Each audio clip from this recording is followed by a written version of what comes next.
Hello दोस्तों, कैसे हैं आप लोग। हमारी आज की कहानी का नाम है दामाद। सविता, मैं यहाँ नहीं रहूँगा। हमारी तो कोई पूछ ही नहीं हो रही।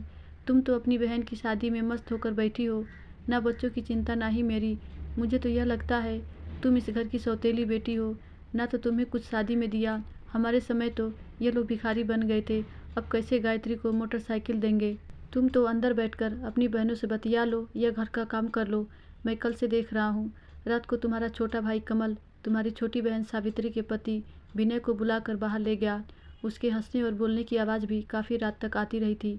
मैं देख रहा हूँ अभी इस घर के असली दामाद इस विनय के लिए तो अभी चाय भी आई है और मैं साथ में बैठा हूँ। मुझसे किसी ने पूछा भी नहीं। राजेश शादी वाली घर में बेइंतहा चिल्लाए जा रहा था और सविता कुछ कर नहीं पा रही थी। राम प्रसाद जी की 3 बेटियाँ थीं। सबसे बड़ी सविता, सावित्री और गायत्री। उनका एक बेटा भी था जो कि 6ठी क्लास में पढ़ता था। राम प्रसाद जी समीप की कंपनी में सुपरवाइज़र का काम करते थे। अपनी दोनों बड़ी बेटियों की शादी कर चुके थे और कल गायत्री की शादी थी। दोनों दामाद 2 दिन पहले ही आ गए थे।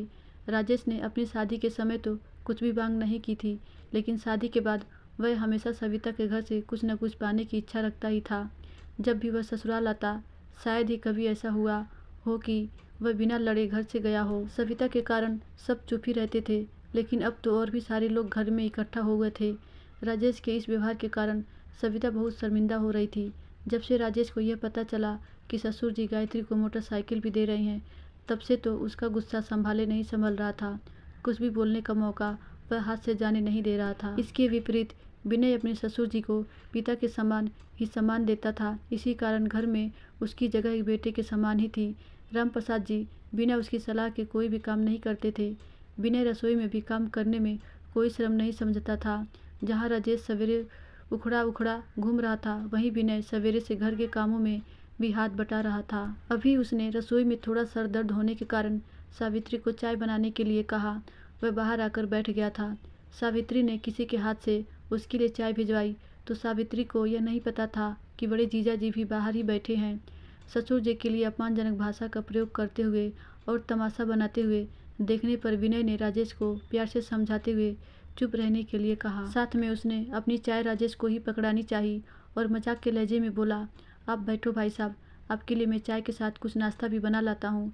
इसके विपरीत राजेश ने उसे भी अपशब्द बोलने शुरू किए। साथ ही उसे कहा, तू बेवकूफ़ है, तू नौकर के जैसे इस घर में काम कर सकता है।